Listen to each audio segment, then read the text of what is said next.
Assalamualaikum warahmatullahi wabarakatuh. Salam sejahtera, shalom, om swastiastu, namo buddhaya, salam kebajikan. Halo teman-teman, perkenalkan kami dari Tim Merah, kelompok 4, angkatan 27. Latihan dasar calon pegawai negeri sipil, Kementerian Desa, Pembangunan Daerah Tertinggal dan Transmigrasi tahun 2021. Saya Reksi Ade Irawan dan rekan saya Adenin Khairunisa, Alifan Darul Ilma dan juga Alfianur. Pada kesempatan kali ini, teman-teman, kita akan berdiskusi mengenai manajemen ASN atau aparatur sipil negara. Abdi negara atau ASN masih memiliki minat yang tinggi di hati masyarakat Indonesia. Hal ini terbukti dari jumlah pelamar PNS melalui BKN pada tahun 2019 yang mencapai 2,2 juta. Yang mana pelamar itu melebihi jumlahnya sangat banyak begitu. Kemudian membahas lebih lanjut terkait dengan ASN, kita perlu tahu nih tentang manajemen ASN yang meliputi kedudukan, peran, hak dan kewajiban, serta kode etik, sistem merit, dan juga mekanisme pengelolaan ASN. Tanpa berlama-lama, mari kita langsung saja memulai diskusi. Dari diskusi yang pertama akan dibuka oleh rekan Adenin. Silakan rekan Adenin. Terima kasih Mas Reksi. Assalamualaikum warahmatullahi wabarakatuh. Perkenalkan nama saya Adenin. Pada kesempatan kali ini saya akan menjelaskan mengenai kedudukan, peran, hak dan kewajiban, serta kode etik ASN. Yang pertama, kedudukan ASN. Pegawai ASN berkedudukan sebagai unsur aparatur negara yang menjalankan kebijakan yang ditetapkan oleh pimpinan instansi pemerintah, serta harus bebas dari pengaruh dan intervensi semua golongan dan partai politik. Peran ASN itu yang pertama perencanaan, pelaksanaan, dan pengawas penyelenggaraan tugas umum pemerintahan dan pembangunan nasional melalui pelaksanaan kebijakan dan pelayanan publik yang profesional, bebas dari intervensi politik, serta bersih dari praktek KKN. Tugas ASN itu yang pertama melaksanakan kebijakan yang dibuat oleh pejabat pembina kepegawaian sesuai dengan ketentuan peraturan perundang-undangan. Yang kedua, memberikan pelayanan publik yang profesional dan berkualitas.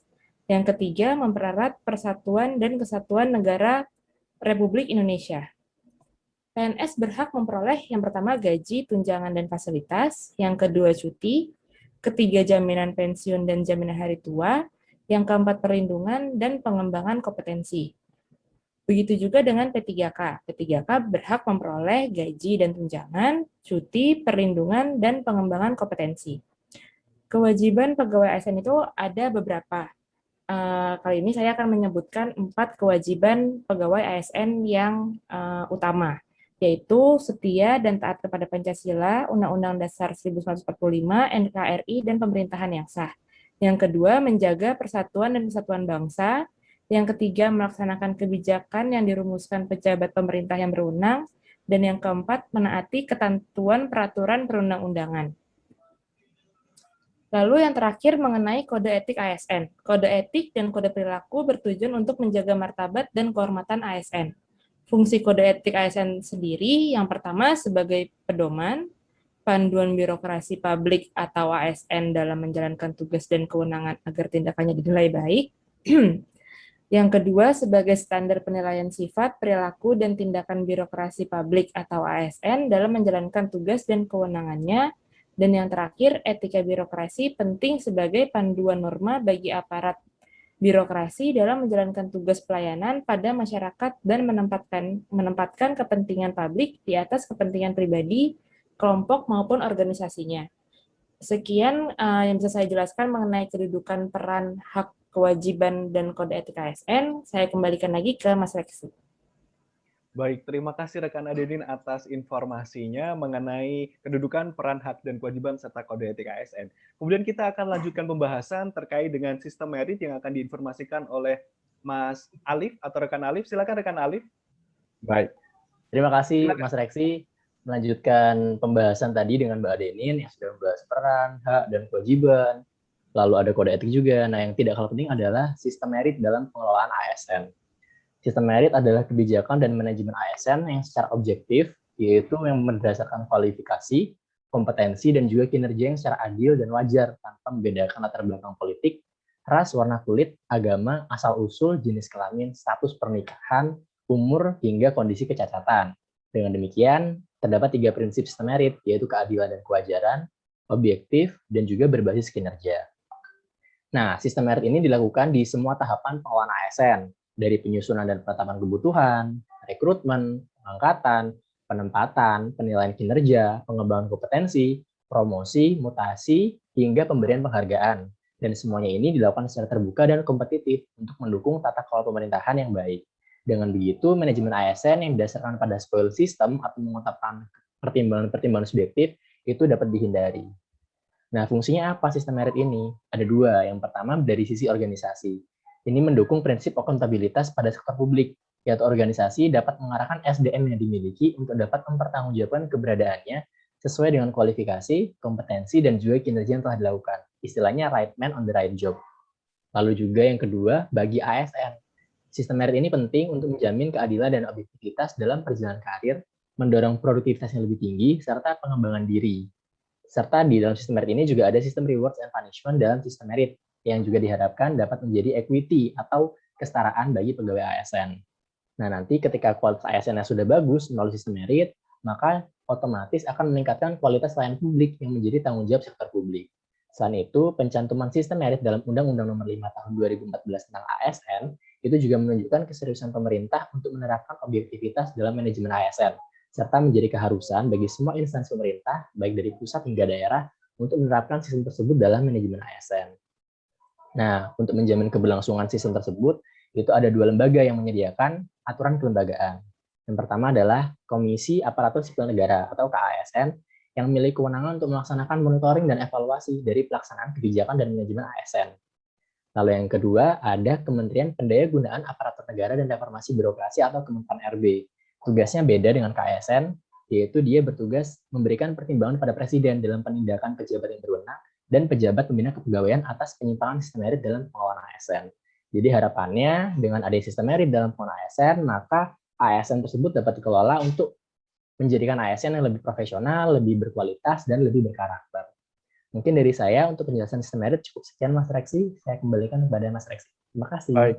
Baik, terima kasih rekan Alfian tentang sistem merit yang berdasarkan pada kinerja, kompetensi, dan juga kualifikasi. Selanjutnya, pembahasan atau diskusi yang terakhir tentang mekanisme pengelolaan ASN oleh rekan Alfia. Silakan rekan Alfia. Ya, terima kasih atas waktunya, Mas Reksi. Di sini saya akan menjelaskan tentang mekanisme pengelolaan ASN. Secara garis besarnya, mekanisme pengelolaan ASN ini dibagi menjadi 4, yaitu manajemen PNS, manajemen P3K, pengelolaan JPT, dan organisasi serta sistem informasi. Dalam manajemen PNS ada sekitar 14 hal yang diatur, antara lain penyusunan dan penetapan kebutuhan, pengadaan, pangkat dan jabatan, pengembangan karir, pola karir, promosi, mutasi, penilaian kerja, penggajian dan tunjangan, penghargaan, disiplin, pemberhentian, jaminan pensiun dan hari tua, serta perlindungan. Sedangkan untuk P3K hanya ada 9 poin yang diatur dalam manajemen P3K. Perbedaannya mungkin ada di tunjangan hari tua, mutasi, serta pangkat dan jabatannya. Karena P3K tidak bisa mendapatkan pensiun seperti itu. Kemudian untuk pengelolaan jabatan pimpinan tinggi atau JPT diatur dalam 6 poin. Antara lain pengisian JPT di instansi pusat, pengisian JPT di instansi daerah, penggantian pejabat pimpinan tinggi, pengawasan dalam proses pengisian JPT, serta pegawai ASN yang menjadi pejabat. Kemudian organisasi sendiri memiliki peran ke dalam korps profesi pegawai ASN. Peran yang pertama adalah pembinaan dan pengembangan profesi ASN. Yang kedua adalah memberikan perlindungan hukum dan advokasi kepada anggota korps profesi ASN Republik Indonesia. Yang ketiga adalah memberikan rekomendasi kepada Majelis Kode Etik instansi pemerintah terhadap pelanggaran kode etik profesi ASN. Dan yang terakhir adalah menyelenggarakan usaha untuk peningkatan kesejahteraan ASN. Kemudian untuk sistem informasi ASN adalah rangkaian informasi dan data mengenai pegawai ASN yang disusun secara sistematis, menyeluruh, dan terintegrasi dengan berbasis teknologi. Sistem informasi ini diperlukan untuk menjamin efisiensi, efektivitas, akurasi pengambilan keputusan dalam manajemen ASN. Sekian dari saya, kurang lebihnya mohon maaf. Kembali lagi kepada Mas Lexi. Terima kasih rekan Alfia terkait dengan pembahasan mekanisme pengelolaan ASN yang dibagi menjadi dua, yaitu PNS dan juga PPPK atau pegawai pemerintah dengan perjanjian kerja. Baik, demikian teman-teman semua diskusi podcast kami pada kesempatan kali ini. Semoga video kami dapat memberikan informasi terkait ASN dan juga manajemen ASN. Semoga bermanfaat. Terima kasih. Sampai jumpa kembali. Wassalamualaikum warahmatullahi wabarakatuh. Salam Apik.